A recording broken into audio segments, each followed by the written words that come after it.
إن الحمد لله نحمده ونستعينه ونستغفره ونعوذ بالله من شرور أنفسنا ومن سيئات أعمالنا من يهده الله فلا مضل له ومن يضلله فلا هادي له وأشهد أن لا إله إلا الله وحده لا شريك له وأشهد أن محمدًا عبده ورسوله أما بعد فإن خير الحديث كتاب الله وخير الهدي هدي محمد صلى الله عليه وسلم وشر الأمور محدثاتها وكل محدثة بدعة وكل بدعة ضلالة وكل ضلالة في النار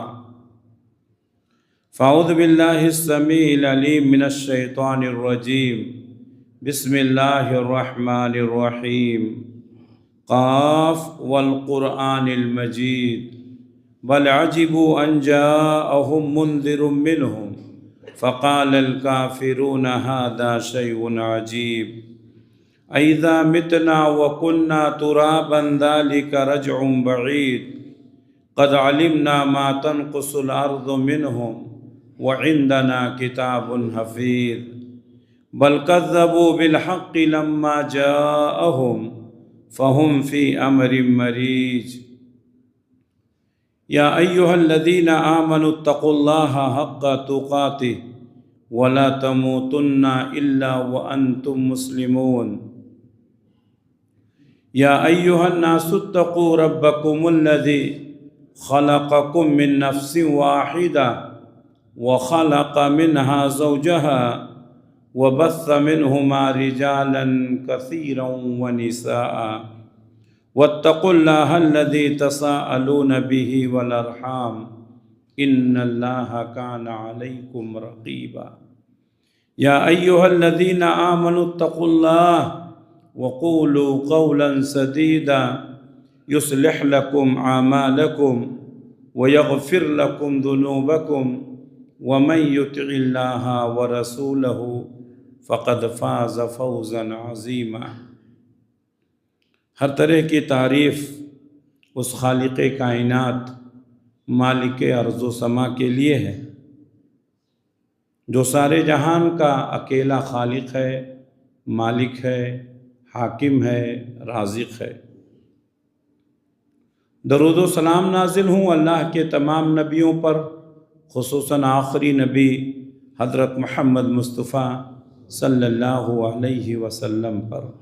اللہم صلی علی محمد وعلی آل محمد کما صلیت علی ابراہیم وعلی آل ابراہیم انک حمید مجید۔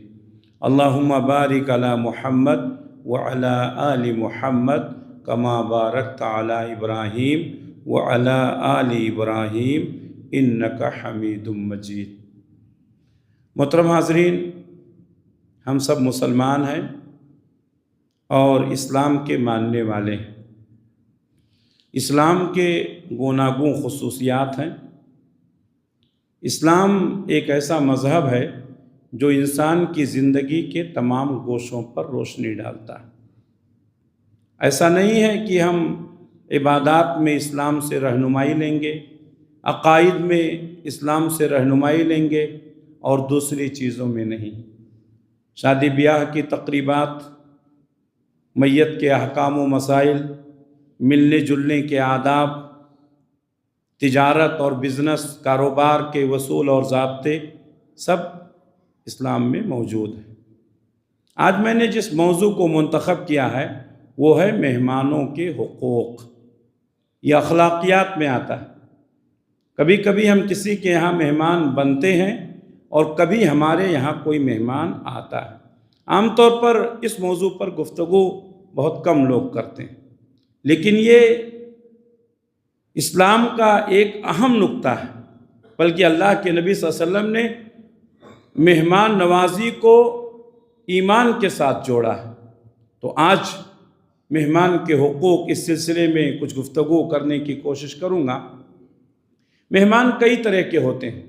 ایک وہ مہمان ہے جو آپ کا رشتہ دار ہے، آپ سے ملنے آیا ہے، وہ آپ کا مہمان بھی ہے اور رشتہ دار بھی ہے، اس کے دو حقوق ہیں. ایک وہ مہمان ہے جو آپ کے گھر پہنچ گیا، اجنبی ہے لیکن مہمان ہے، اس کا بھی حق ہے.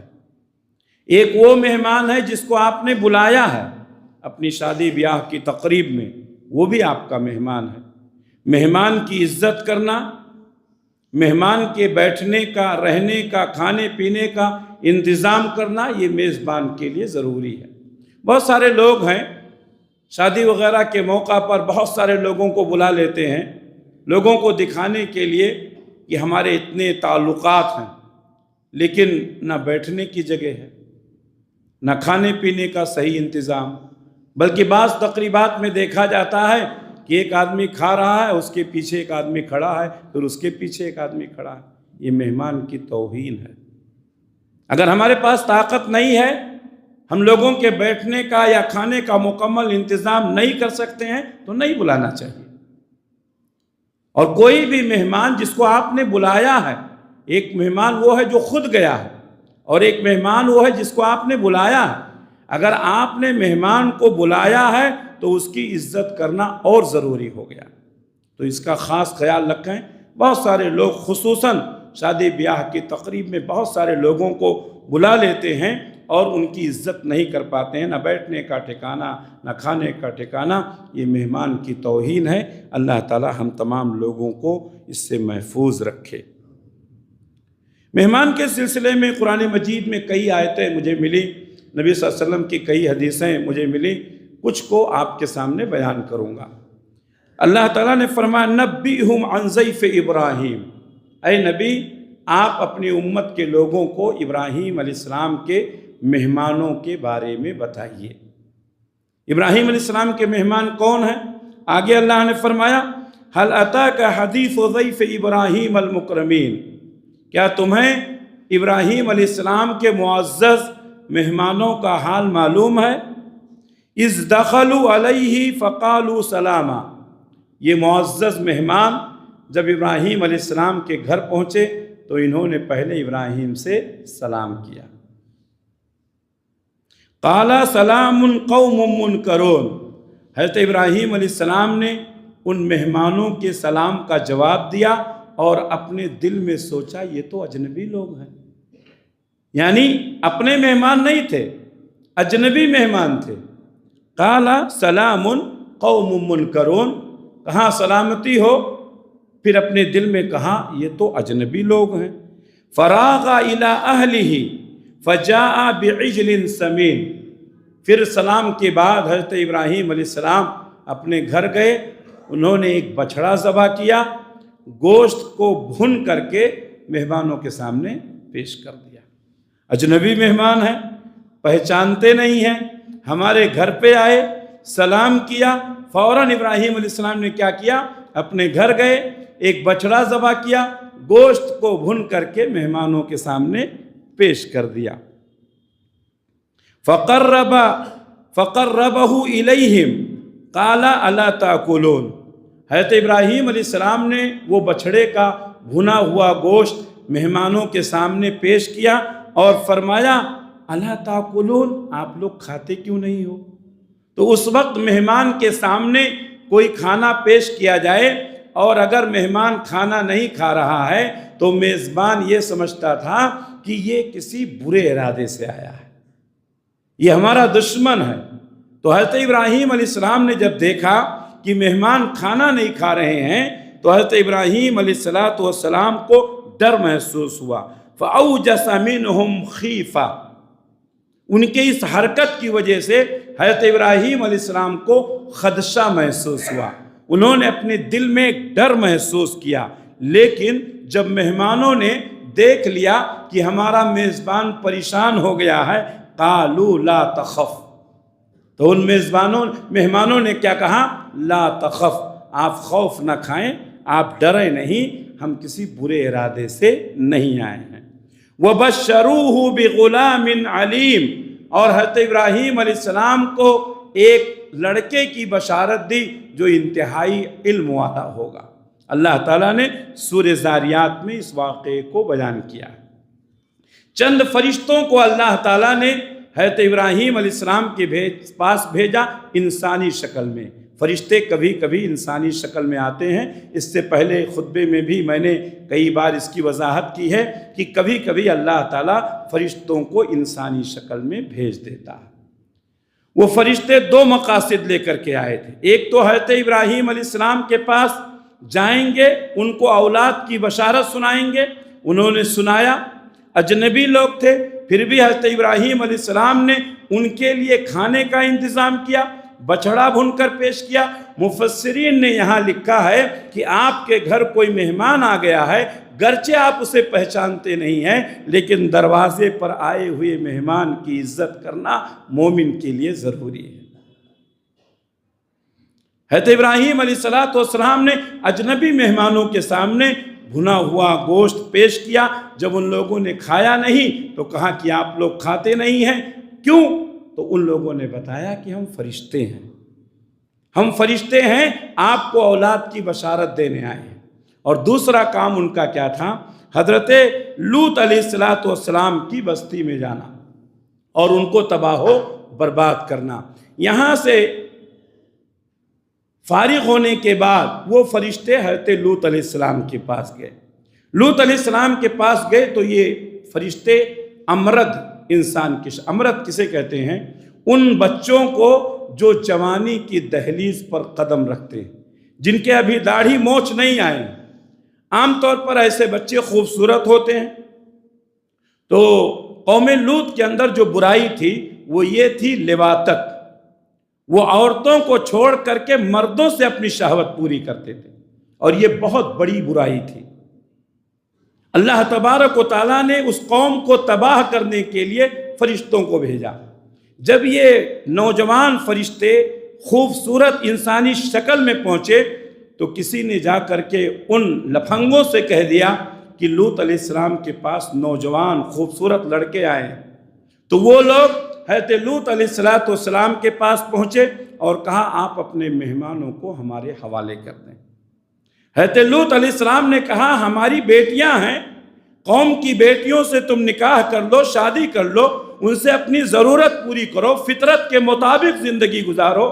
لیکن ان لوگوں نے کہا کہ لوط تمہیں تو معلوم ہے کہ عورتوں سے ہمیں کوئی دلچسپی نہیں ہے، ہم تمہارے ان خوبصورت مہمانوں کو چاہتے۔ حضرت لوط علیہ السلام بہت پریشان ہوئے اور کہا کیا ہماری قوم کے اندر کوئی ایسا ذی عقل آدمی نہیں ہے جو ان لوگوں کو سمجھائے؟ بار بار سمجھانے کے باوجود بھی وہ لوگ ماننے کے لیے تیار نہیں ہوئے۔ جب فرشتوں نے محسوس کیا کہ لوط علیہ السلام بہت پریشان ہیں تو فرشتوں نے کہا آپ پریشان نہ ہوں، ہم انسان نہیں فرشتے ہیں، اور آپ کی قوم کو تباہ و برباد کرنے کے لیے آئیں۔ چنانچہ جب رات کا وقت ہوا، حضرت لوط علیہ السلام کو کہا گیا کہ آپ اپنی قوم کے لوگوں کو جو آپ پر ایمان لائے ہیں ان کو لے کر کے آپ رات کے اندھیرے میں بستی سے باہر نکل جائیں۔ اس کے بعد ان فرشتوں نے اس بستی کو آسمان کی طرف اٹھایا اور اسے زمین میں پٹخ دیا، اس کے اوپر پتھروں کی بارش ہوئی۔ تو اللہ تبارک و تعالیٰ نے یہ دو واقعہ ایک ساتھ بیان کیا۔ ایک حضرت ابراہیم علیہ السلام کے پاس گئے، اولاد کی بشارت سنائی، دوسرے حضرت لوط علیہ السلام کے پاس گئے اور قوم کو تباہ و برباد کیا۔ اس آیت کو نقل کرنے کے بعد مفسرین لکھتے ہیں کہ میزبان کے لیے ضروری ہے کہ مہمان کی عزت کرے۔ اگر مہمان کے اوپر کوئی خطرہ ہے تو میزبان کو اس کا ڈیفنس کرنا ہوگا، جیسا کہ حضرت لوط علیہ السلام پریشان ہوئے۔ ہمارے مہمان کی ہم عزت کرتے ہیں تو مسجد میں آنے والے اللہ کے مہمان ہیں، ان مہمانوں کی عزت کرنا ہر مصلی کے لیے ضروری ہے۔ ہر مصلی کے لیے ضروری ہے کہ مسجد میں آنے والے اللہ کے مہمان کی عزت کریں۔ آپ کو معلوم ہے کہ جو لوگ عمرہ کرنے جاتے ہیں، حج کرنے جاتے ہیں، سعودی حکومت ان کی بڑی خدمت کرتی ہے۔ کیا ان کی محبت میں کرتی ہے؟ نہیں، بلکہ کیا کہتی ہے؟ انتم ضیوف الرحمن، تم اللہ کے مہمان ہو، اس لیے تمہاری عزت کرنا ہمارے لیے ضروری ہے۔ اللہ تبارک و تعالیٰ نے ہمیں کعبۃ اللہ کا متولی بنایا، اس لیے کعبۃ اللہ کی زیارت کے لیے جو بھی آئے گا اس کی عزت کرنا، اس کا احترام کرنا ہمارے لیے ضروری ہے۔ انہی اصولوں کی بنیاد پر سعودی حکومت ہر زائر کی، ہر معتمر کی، ہر حاجی کی خدمت کرنا اپنے لیے باعث سعادت سمجھتی ہے۔ تو مہمان کی عزت کرنا، مہمان کے لیے انتظام کرنا، یہ ہر اس شخص کے لیے ضروری ہے جو ایمان رکھتا ہے اللہ پر اور اللہ کے رسول پر۔ مہمانوں کی عزت نہ کرنا یہ اللہ کو سخت ناپسند ہے۔ اللہ تعالیٰ نے سورہ کہف میں حضرت موسیٰ علیہ السلام اور حضرت خضر کا واقعہ بیان کیا، تفصیل کے ساتھ واقعہ آپ سنتے رہتے۔ ان واقعے میں ایک واقعہ یہ ہے کہ حضرت موسیٰ اور حضرت خضر یہ دونوں جا رہے تھے، ایک بستی میں پہنچے، ان دونوں کو بھوک لگی، بستی والوں سے کھانا مانگا لیکن ان لوگوں نے کھانا نہیں دیا۔ پھر جب واپس ہو رہے تھے تو دیکھا کہ ایک دیوار گر رہی ہے، حضرت خضر علیہ السلام نے اس دیوار کو درست کر دیا۔ حضرت موسیٰ علیہ السلام نے یہ منظر دیکھا تو کہا آپ عجیب آدمی ہیں، جس گاؤں کے لوگ اتنے بدخلق ہوں کہ ہماری مہمان نوازی نہیں کی، ہم نے ان سے کھانا مانگا انہوں نے کھانا نہیں دیا، آپ نے ان کی دیوار کو درست کر دیا، اگر آپ چاہتے تو اس کے بدلے میں کچھ اجرت لے سکتے تھے۔ حضرت خضر نے کیا کہا؟ خاموش رہو۔ پھر بعد میں حضرت خضر نے پورا واقعہ بیان کیا کہ وہ دیوار چند یتیم بچوں کی تھی، اس کے نیچے خزانہ چھپا ہوا تھا، اگر وہ دیوار گر جاتی تو گاؤں کے لوگ خزانہ لوٹ لیتے۔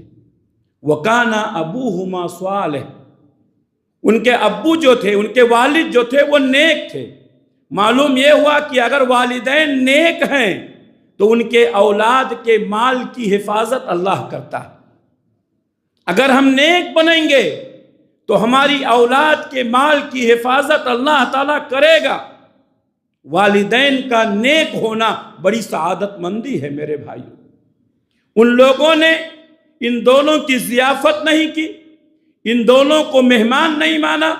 اس بستی والوں نے، اللہ تعالیٰ نے قیامت تک کے لیے قرآن مجید میں محفوظ کر دیا کہ ایک بستی والے تھے جنہوں نے دو اللہ کے بندوں کی ضیافت نہیں کی۔ اگر ہم کسی کے ساتھ ایسا معاملہ کریں گے، اللہ تبارک و تعالیٰ ہمیں بھی لوگوں کے لیے ایک عبرت بنا دے گا۔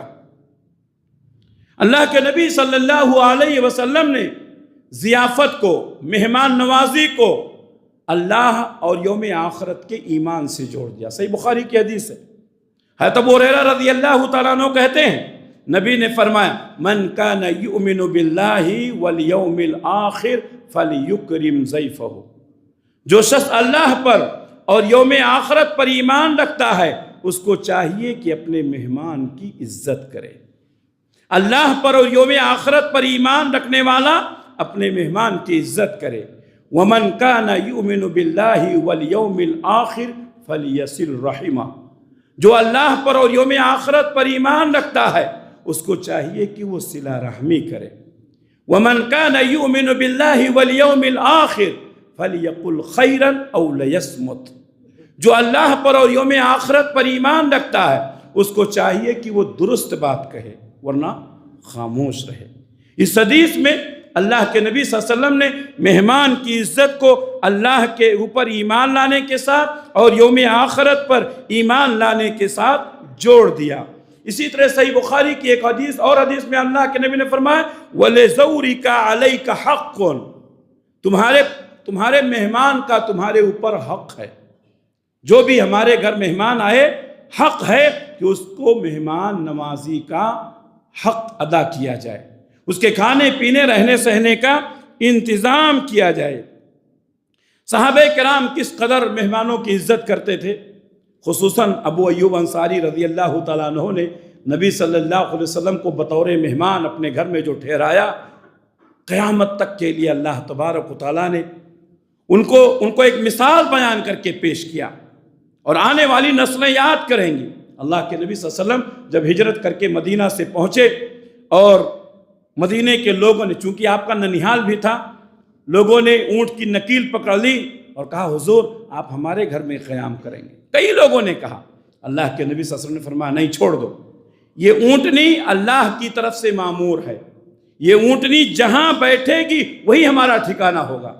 چنانچہ اونٹنی چلتی رہی۔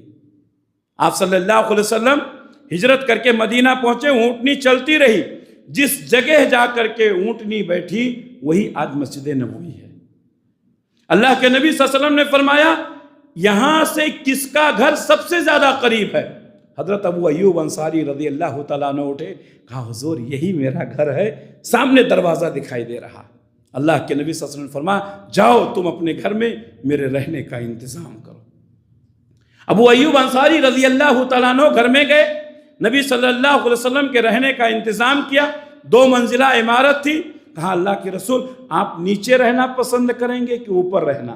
اللہ کے رسول نے فرمایا لوگ ملنے جلنے والے آتے ہیں، اس لیے نیچے رہنا میرے لیے مناسب ہے۔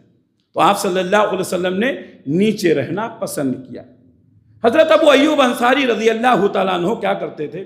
روزانہ کھانا پکا کر کے نبی صلی اللہ علیہ وسلم کی خدمت میں پیش کر دیتے تھے۔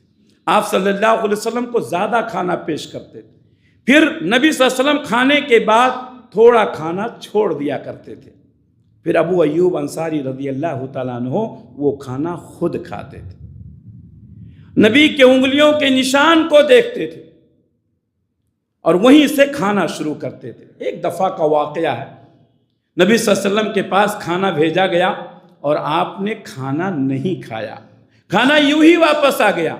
ابو ایوب انصاری رضی اللہ تعالیٰ عنہ پریشان ہوئے، ماجرا کیا ہے؟ نبی نے آج کھانا نہیں کھایا۔ بھاگے ہوئے نبی کی خدمت میں پہنچے، کہا حضور آج آپ نے کھانا نہیں کھایا؟ کہا نہیں کوئی بات نہیں ہے، کھانے میں ذرا لہسن تھا اور لہسن مجھے پسند نہیں ہے۔ حضرت ابو ایوب انصاری رضی اللہ تعالیٰ عنہ کہتے ہیں کہ اس کے بعد میں نے لہسن کا استعمال چھوڑ دیا۔ مہمان کی عزت میں ہمارے نبی نیچے ہیں، ابو ایوب انصاری رضی اللہ تعالیٰ عنہ اوپر ہیں۔ رات میں ایک بار پانی کا گھڑا ٹوٹ گیا، پورے چھت پہ پانی پھیل گیا۔ یہ RCC چھت وغیرہ اس وقت نہیں تھا، کیا کرتے تھے؟ لکڑی بچھاتے تھے، اس کے اوپر مٹی ڈال دیتے تھے، یہی چھت تھا۔ جب پانی کا گھڑا ٹوٹا، چونکہ مٹی تھی اس لیے جتنا جذب ہو سکا جذب ہوا، باقی پانی نیچے ٹپکنے لگا۔ سخت سردی کا زمانہ تھا، میاں بیوی نے سوچا کہ اگر پانی نیچے ٹپکے گا نبی کو تکلیف ہوگی، اپنا لحاف اوڑھنے کا بچھانے کا جو بھی تھا سب پانی میں سکھا لیا، نبی کو تکلیف نہ ہو، نبی صلی اللہ علیہ وسلم کے اوپر پانی نہ ٹپکے۔ بڑی مشکل سے رات گزاری، سخت ٹھنڈی کے زمانے میں صبح ہوئی، ابو ایوب انصاری رضی اللہ تعالیٰ عنہ دوڑتے ہوئے نبی کی خدمت میں آئے، کہا حضور مجھ سے یہ گستاخی برداشت نہیں ہوگی کہ آپ نیچے رہیں اور ہم آپ کے اوپر رہیں، آپ اوپر تشریف لے چلیں۔ اس کے بعد اللہ کے نبی صلی اللہ علیہ وسلم اوپر کے منزل میں چلے گئے۔ یہ مہمان نوازی کا واقعہ ہمیشہ کے لیے کتابوں میں محفوظ ہے میرے بھائی۔ اللہ کے نبی صلی اللہ علیہ وسلم کے پاس ایک مہمان آیا، رات کا وقت تھا، آپ صلی اللہ علیہ وسلم نے اپنے گھر میں بھیجا، کسی گھر میں کوئی کھانے کی چیز نہیں، کئی دنوں تک اللہ کے رسول صلی اللہ علیہ وسلم بھوکے رہتے تھے، لیکن مہمانوں کی فکر ہوتی تھی۔ آپ نے اپنے کھانے کی فکر کبھی نہیں کی، لیکن مہمانوں کے کھانے کی فکر کی۔ اللہ کے نبی صلی اللہ علیہ وسلم کہتے ہیں ہمارے ساتھیوں میں کوئی ہے جو آج ہمارے اس مہمان کو اپنا مہمان بنائے گا؟ حضرت ابو طلحہ انصاری رضی اللہ تعالیٰ عنہ کھڑے ہوئے اور کہا اللہ کے رسول آپ کے مہمان کو میں آج اپنا مہمان بناؤں گا۔ چنانچہ گھر گئے، نبی کے مہمان کو لے کر گئے، بیوی سے پوچھا گھر میں کھانے کے لیے کچھ ہے؟ کہا تھوڑا سا کھانا ہے، بچوں کو کھانے کے لیے کوئی ایک آدمی کھا سکتا ہے۔ حضرت ابو طلحہ انصاری رضی اللہ تعالیٰ عنہ نے کہا بچوں کو بہلا پھسلا کر سلا دو، اور ہم بھی بھوکے رہیں گے، تم بھی بھوکی رہو۔ کھانا آج نبی کا مہمان کھائے گا۔ اللہ اکبر۔ اور جب مہمان کھانا کھانے کے لیے بیٹھے تو تم چراغ کو بجھا دینا اس انداز سے کہ تم اس میں چراغ میں تیل ڈالنے والی ہو۔ چنانچہ مہمان کھانے کے لیے بیٹھتا ہے، ابو طلحہ انصاری رضی اللہ تعالی عنہ کی اہلیہ چراغ کو بجھا دیتی ہیں۔ ابو طلحہ انصاری مہمان کے ساتھ بیٹھے ہوئے ہیں، ایک بار پلیٹ میں ہاتھ لے جاتے ہیں، ایک بار منہ میں لے جاتے ہیں۔ مہمان نے پیٹ بھر کے کھانا کھایا، میاں بیوی بچے سب بھوکے رہے۔ اس واقعے کو نقل کرنے کے بعد محدثین نے لکھا ہے کہ مہمان کو اکیلے کھانا کھلانا مہمان کی توہین ہے۔ بہت سارے لوگ جن کے گھر پہ کوئی مہمان جاتا ہے، ایک آدمی ہے، اکیلا ہے، اس کو کھانا کھانے کے لیے بٹھا دیتے ہیں۔ غلط ہے۔ آپ مہمان کے ساتھ بیٹھ کر کھانا کھائیں۔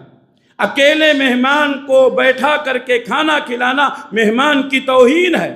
ہاں کئی مہمان ہوں تو جائز ہے، جیسا کہ حضرت ابراہیم علیہ السلام نے ان مہمانوں کے سامنے بچڑا پیش کیا اور کہا تم کھاتے کیوں نہیں ہو؟ لیکن مہمان اکیلا ہے تو اکیلے مہمان کو کھانا نہیں کھلایا جاتا، یہ مہمان کی توہین ہے۔ اس لیے مہمان کے ساتھ بیٹھنا، مہمان کے ساتھ کھانا کھانا، یہ مہمان کی تکریم ہے۔ حضرت ابو طلحہ انصاری رضی اللہ تعالیٰ عنہ کا یہ واقعہ رات کے اندھیرے میں ہوا، کسی کو نہیں معلوم ہے۔ لیکن میرے بھائیوں، جو آدمی اللہ کے لیے کام کرتا ہے، اللہ کی رضا کے لیے کام کرتا ہے، یقیناً اللہ تبارک و تعالیٰ کے یہاں اس کا مقام بہت بلند ہوتا ہے۔ کسی نے نہیں دیکھا، لیکن عرش پر مستوی رہنے والے رحمان نے دیکھا۔ آیت نازل فرمائی وَيُؤْثِرُونَ عَلَىٰ أَنفُسِهِمْ وَلَوْ كَانَ بِهِمْ خَصَاصَةٌ، وہ لوگ اپنے نفس پر دوسروں کو ترجیح دیتے ہیں حالانکہ وہ خود ضرورت مند ہوتے ہیں۔ ابو طلحہ خود بھی بھوکے ہیں، بیوی بھی بھوکی ہے، بچے بھی بھوکے ہیں، لیکن مہمان کو کھانا کھلایا گیا۔ وَيُؤْثِرُونَ عَلَىٰ أَنفُسِهِمْ وَلَوْ كَانَ بِهِمْ خَصَاصَةٌ، بھوکے رہ کر کے دوسروں کی ضرورت پوری کرنا، یہی تو ہمارا اسلام سکھاتا ہے، یہی تو ہمارے اسلام کی تعلیم ہے۔ فجر کی نماز میں ابو طلحہ انصاری رضی اللہ تعالیٰ عنہ پہنچتے ہیں، نبی مسکرا رہے ہیں۔ کہا ابو طلحہ رات کا تمہارا کیا معاملہ ہوا؟ ابو طلحہ انصاری رضی اللہ تعالیٰ عنہ کہتے ہیں رات کا معاملہ تو کسی کو معلوم نہیں ہے، اپنے دل میں سوچتے ہیں نبی کو کیسے معلوم ہو گیا؟ نبی مسکرائے اور کہا ابو طلحہ انصاری کو کہ جس اخلاص کے ساتھ تم نے اپنے مہمان کو کھانا کھلایا، اللہ کو وہ اخلاص بہت پسند آیا۔ اللہ تعالیٰ نے آیت اتاری ہے وَيُؤْثِرُونَ عَلَىٰ أَنفُسِهِمْ وَلَوْ كَانَ بِهِمْ خَصَاصَةٌ، وہ لوگ اپنے نفس پر دوسروں کو ترجیح دیتے ہیں حالانکہ وہ خود ضرورت مند ہوتے ہیں۔ میرے بھائیوں، یہ تھا نبی صلی اللہ علیہ وسلم کے زمانے کے مہمانوں کا حال۔ آپ صلی اللہ علیہ وسلم مہمانوں کی بڑی تکریم کرتے تھے، آپ خود بھوکے رہتے تھے، لوگوں کو کھانا کھلاتے تھے۔ بارہا آپ نے وہ شعر سنا ہوگا، خود نہ کھاتے تھے اوروں کو کھلا دیتے تھے، کتنے اچھے تھے محمد کے گھرانے والے۔ کئی دفعہ ایسا ہوا آپ نے مہمانوں کو کھلا دیا، آپ بھوکے رہ گئے۔ لیکن آج ہمارا حال کیا ہے؟ ابو طلحہ انصاری رضی اللہ تعالیٰ عنہ نے اپنی بیوی سے کہا نبی کا مہمان کھائے گا، تم بھی بھوکی رہو گی، میں بھی بھوکا رہوں گا۔ آج اگر آپ بغیر گھر میں بتائے ہوئے کسی مہمان کو لے کر چلے جائیں، میرے بھائیوں میں آپ سے سوال نہیں کروں گا، لیکن آپ اپنے دل میں سوچیں کہ آپ کی بیوی کا ریئیکشن کیا ہوگا، آپ کی بیوی کا ریئیکشن کیا ہوگا۔ یہ ہے ہمارا حال۔ ہم کہتے ہیں اللہ کی رحمتیں نہیں آتی ہیں، ہم کہتے ہیں اللہ کی مدد نہیں آتی ہے، ہم نے رحمتوں کو ٹھکرا دیا۔ مجھے یاد آ رہا ہے بعض گھروں میں دسترخوان کے لیے وہ کپڑے کا دسترخوان بچھایا جاتا، بڑا بہترین جملہ تھا، وہ ایک شعر بہت سارے لوگ رکھتے ہیں، شکر خالق کا ادا کر آمد مہمان پر، رزق اپنا کھا رہا ہے تیرے دسترخوان پر۔ شکر خالق کا ادا کر آمد مہمان پر، رزق اپنا کھا رہا ہے تیرے دسترخوان پر۔ میرے بھائیوں، مہمان اپنی روزی لے کر جاتا ہے، مہمانوں کی عزت کرو۔ مہمان کی عزت کرنے سے اللہ تبارک و تعالی مال میں بڑھوتری کرتا ہے، مہمانوں کی عزت کرو گے، اللہ تبارک و تعالیٰ تم کو عزت دار بنا دے گا۔ صحابہ کرام مہمانوں کی کیسی عزت کرتے ہیں، مہمانوں کو چھوڑیے۔ صحابہ کرام کا طریقہ تھا کہ عشاء کی نماز کے بعد اور ظہر کی نماز کے بعد، چونکہ یہ دونوں کھانے کا وقت ہوتا ہے، ظہر کی نماز کے بعد مسجد حرم میں دیکھتے تھے کہ کوئی اجنبی تو نہیں ہے، اگر کوئی اجنبی ہے تو اس کو اپنے گھر لے جاتے، کھانا کھلاتے تھے۔ عشاء کی نماز کے بعد دیکھتے کوئی باہر کا اجنبی ہے تو اس کو اپنے گھر لے جاتے، کھانا کھلاتے۔ مجھے یاد آ رہا ہے اس مسجد کے بہت سارے مصلیوں نے اپنے آبا و اجداد کی ان صفات کو بیان کرتے ہوئے یہ بتایا کہ ہمارے والد صاحب کی یہ صفت تھی کہ عشاء کی نماز کے بعد اگر کوئی باہر کا مسافر ہے تو اس کو اپنے گھر لے جاتے تھے، کھانا کھلاتے تھے۔ آپ کیوں نہیں کر رہے ہیں بھائی؟ آپ کو بھی کرنا چاہیے، اپنے والد کی پرمپراؤں کو، ان کی نیکیوں کو زندہ رکھنا چاہیے، بلکہ اس سے بہتر کرنا چاہیے۔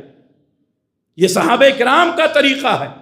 مسجد میں آنے والا اللہ کا مہمان ہے، مسجد میں آنے والا اللہ کے گھر میں آیا ہے، اس کی تکریم کرنا، اس کی عزت کرنا، اس کے لیے کھانے کا انتظام کرنا۔ اور بہت سارے مسلمان اسی لیے مسلمان ہوئے، مسلمانوں کی ضیافت کو دیکھ کر کے۔ سمامہ بن اسال امامہ کا گورنر ہے، صحابہ نے گرفتار کر کے نبی کی خدمت میں پیش کر دیا، مسجد نبوی کے کھمبے میں باندھ دیا گیا، 3 دن تک بندھا رہا۔ صحابہ کرام خود کھجور کھاتے تھے اور سمامہ بن اسال کو روٹی کھلاتے تھے۔ نبی صلی اللہ علیہ وسلم کے صحابہ کی کیفیت دیکھی، 3 دن تک مسلسل صحابہ کرام کی ضیافت کو دیکھا۔ 3 دن کے بعد اللہ کے نبی نے چھوڑ دیا، کہا چھوڑ دو، یہ ماما کا گورنر ہے۔ آپ نے فرمایا عزت کے ساتھ مدینے کی سرحد تک پہنچا دو۔ کہاں ہے مسلمان؟ نماز پڑھ لینا، رفع الیدین کر لینا، آمین زور سے بول لینا، جنت میں چلے جانا، کہاں ہیں آپ؟ یہ واقعات کن کے لیے ہیں؟ سمامہ بن اسال کو مدینے کی سرحد تک پہنچایا گیا۔ وہ سمامہ جو کہا کرتا تھا کہ دنیا میں اگر سب سے برا چہرہ میری نگاہ میں ہے تو وہ محمد کا چہرہ ہے، اور دنیا میں سب سے برا شہر میری نگاہ میں ہے تو وہ مدینہ ہے۔ لیکن جب مدینے کی سرحد پر صحابہ نے رخصت کیا، صحابہ کے اکرام کو دیکھا، ان کی ضیافت کو دیکھا، تو کیا کہا؟ بتاؤ مسلمان ہونے کے لیے کیا کرنا پڑتا ہے؟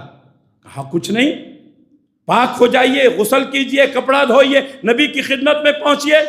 کہتے ہیں صحابہ ابھی نبی کی خدمت میں پہنچے ہی تھے، سمامہ بن اسال ایک تالاب میں گئے، غسل کیا، کپڑے دھوئے، بھاگتے ہوئے نبی کی خدمت میں پہنچے۔ صحابہ کی جھرمٹ میں جس طرح سے ستاروں کے درمیان چاند ہوتا ہے، اللہ کے نبی بیٹھے ہوئے تھے۔ سمامہ بن اسال پہنچتے ہیں، سلام کرتے ہیں، امام کائنات نے چہرہ اوپر اٹھایا، دیکھا کہ سمامہ موجود ہیں۔ کہا سمامہ ہم نے تو تم کو چھوڑ دیا، اب پھر کیوں آ گئے ہو؟ سمامہ نے کہا اپنا بنا کے چھوڑ دیا، کیا اسیری ہے کیا رہائی ہے؟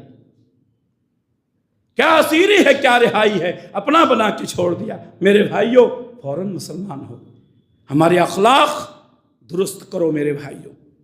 اللہ کے نبی صلی اللہ علیہ وسلم کو جب نبوت اور رسالت سے سرفراز کیا گیا تو آپ بہت گھبرائے۔ پہلی بار حضرت خدیجہ کے پاس پہنچے، پورا واقعہ بیان کیا۔ خدیجہ نے کیا کہا؟ کلا واللہ لا یخزیک اللہ، ہرگز نہیں، اللہ کی قسم آپ کو ذلیل اللہ نہیں کرے گا۔ کیوں نہیں کرے گا؟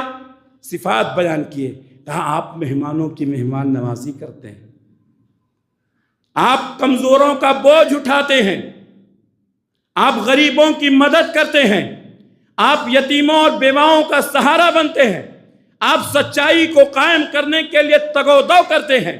اور یہ صفات جس کے اندر ہوں اللہ اس کو ذلیل نہیں کرے گا۔ نبی کے جو صفات بیان کیے اس میں ایک یہ بھی تھا کہ آپ مہمانوں کی مہمان نوازی کرتے ہیں۔ آپ صلی اللہ علیہ وسلم ہمیشہ مہمان نوازی کرتے تھے۔ مسجد میں آنے والے ہر اللہ کے مہمان کو اپنا مہمان سمجھیں، ان کی عزت کریں، ان کی تکریم کریں۔ مہمانوں کے حقوق مختصر میں آپ کو بتا دیتا ہوں۔ اگر ہمارے گھر پہ مہمان آئے تو اس کا خوش دلی سے استقبال کیا جائے، چہرے نہ بنائیں، خوش دلی سے اس کا استقبال کیا جائے، اس کو ویلکم کیا جائے، اس کو عزت اور احترام کی نگاہ سے دیکھا جائے۔ مہمان کو معلوم ہو کہ میرے آنے کی وجہ سے میزبان خوش ہوا ہے۔ نمبر 3، کھانے پینے رہنے سہنے کا مناسب انتظام کیا جائے، یہ مہمان کا حق ہے۔ بلکہ ایک حدیث میں اللہ کے نبی نے کہا کہ اگر مہمان کو اس کا حق نہیں ملا تو وہ مانگ کے لے سکتا ہے، وہ لے سکتا ہے، مانگ سکتا ہے، یہ اس کا حق ہے۔ اسی طریقے سے چوتھی بات، اس کے ساتھ گفتگو کی جائے۔ مہمان کو اکیلے چھوڑ دینا یہ مہمان کی توہین ہے۔ پانچویں بات، اس کے ساتھ کھانا کھایا جائے اگر اکیلے ہے، جیسا کہ میں نے ذکر کیا۔ چھٹی بات، اس کی عزت کا تحفظ کیا جائے، کوئی اس کو ذلیل نہ کرنے پائے، کوئی اس کو برا بھلا نہ کہنے پائے، جیسا کہ لوط علیہ السلام کا واقعہ میں نے آپ کے سامنے بیان کیا۔ اسی طریقے سے ساتویں بات، جب مہمان کو رخصت کیا جائے تو اس سے پھر آنے کے لیے کہا جائے، بار بار آتے رہیں۔ بہت سارے لوگ مہمان گیا جان کو چھٹکارا ملا، ایسا نہیں، مہمان کو دوبارہ آنے کی دعوت دی جائے۔ یہ مہمان کی عزتوں میں یہ 7 باتیں ہیں۔ میزبان کے لیے کیا ہونا چاہیے؟ مہمان جب میزبان کے یہاں جائے اور ان کا کھانا کھائے تو مہمان کو چاہیے کہ اس کے لیے برکت کی دعا کرے۔ افطر عندکم الصائمون واکل طعامکم الابرار وصلت علیکم الملائکہ اللہم اطعم من اطعمنی واسقی من سقانی۔ بہت سارے لوگوں کی عادت ہے کھانا تو کھا لیتے ہیں لیکن اس کے اندر برائیاں نکالتے ہیں، یہ غلط ہے۔ اسی طریقے سے میزبان کے حقوق میں دوسرا حق یہ ہے کہ اگر آپ کسی کے گھر جا رہے ہیں تو وہاں کے گھر والوں کے لیے، بچوں کے لیے کچھ تحفہ لے کر جائیں، یہ میزبان کا حق ہے۔ مہمان کو جانے والے کے لیے اس کا خیال کرنا چاہیے۔ اسی طریقے سے تیسرا حق یہ ہے کہ جب تک آپ میزبان کے گھر میں رہیں آپ اپنے نگاہوں کی حفاظت کریں، ان کے گھر کی عورتوں پر یا ان کے گھر کے چیزوں پر آپ یوں ہی نگاہ نہ اٹھائیں، کیوں؟ یہ میزبان کی توہین ہے۔ اسی طریقے سے مہمان کے لیے چاہیے کہ میزبان پر بوجھ نہ بنے۔ اللہ کے نبی صلی اللہ علیہ وسلم نے فرمایا کہ ایک دن مہمان نوازی ہے، یعنی اس کے لیے اچھا انتظام کرنا، 2 دن مزید رہ سکتا ہے، لیکن 3 دن کے بعد اگر رہتا ہے تو وہ کیا کھائے گا؟ صدقہ کھائے گا۔ تو 3 دن سے زیادہ کسی کے یہاں مہمان بن کر کے نہ رہیں۔ اگر مجبوری ہے تو گھر کے کام میں ہاتھ بٹائیں، اور ضرورت پڑے تو سودا وغیرہ بھی لانے میں تعاون کریں۔ 3 دن سے زیادہ مہمان نہیں رہنا چاہیے۔ اسی طریقے سے 5واں حق یہ ہے کہ مہمان جب واپس جانے لگے تو میزبان سے کہے کہ آپ بھی ہمارے یہاں آئیے، آپ بھی ہمیں خدمت کا موقع دیجئے۔ یہ 5واں حق ہے۔ اور 6واں حق یہ ہے کہ جب آپ میزبان کے یہاں سے گزریں تو اپنی زبان پر کنٹرول رکھیں۔ جب اس کے گھر میں رہیں تو نگاہوں پر کنٹرول کریں، اور جب باہر نکلیں تو زبان پر کنٹرول کریں۔ ہو سکتا ہے مہمان کے گھر میں کوئی چیز آپ نے ایسی دیکھی ہو جو آپ کو ناپسند آئی ہو، اپنے گھروں میں جا کر کے اس کو بیان نہ کریں، اپنے میزبان کی توہین نہ کریں۔ تو یہ چند اصول و ضوابط تھے مہمان اور میزبان کے سلسلے میں۔ عام طور پر اس پر گفتگو کم کی جاتی ہے، میں نے مناسب سمجھا کہ اس موضوع کو جو نظر انداز کیا جاتا ہے آپ کے سامنے بیان کروں، تاکہ اسلام کی سچائی، اسلام کی صداقت اور اسلام کی جو سرنی تعلیمات ہیں وہ ہماری نگاہوں میں آ جائیں۔ میں نے کوشش کی ہے، اللہ سے دعا ہے کہ اللہ رب العالمین ہم تمام لوگوں کو مہمان ہیں تو میزبان کی، اور میزبان ہیں تو مہمان کی عزت اور تکریم کرنے کی توفیق عنایت فرمائے۔ اللہ ہم سب کو سچا پکا مسلمان بنائے، نبی کی سنتوں پر عمل کرنے کی توفیق عنایت فرمائے، بدعات و خرافات سے اللہ ہم سب کی حفاظت فرمائے۔ اللہ جب تک دنیا میں رکھے اسلام پر قائم رکھے، خاتمہ ہو تو ایمان بالخیر پر ہو۔ ربنا تقبل منا انک انت السمیع العلیم وتب علینا انک انت التواب الرحیم برحمتک یا ارحم الراحمین، آمین۔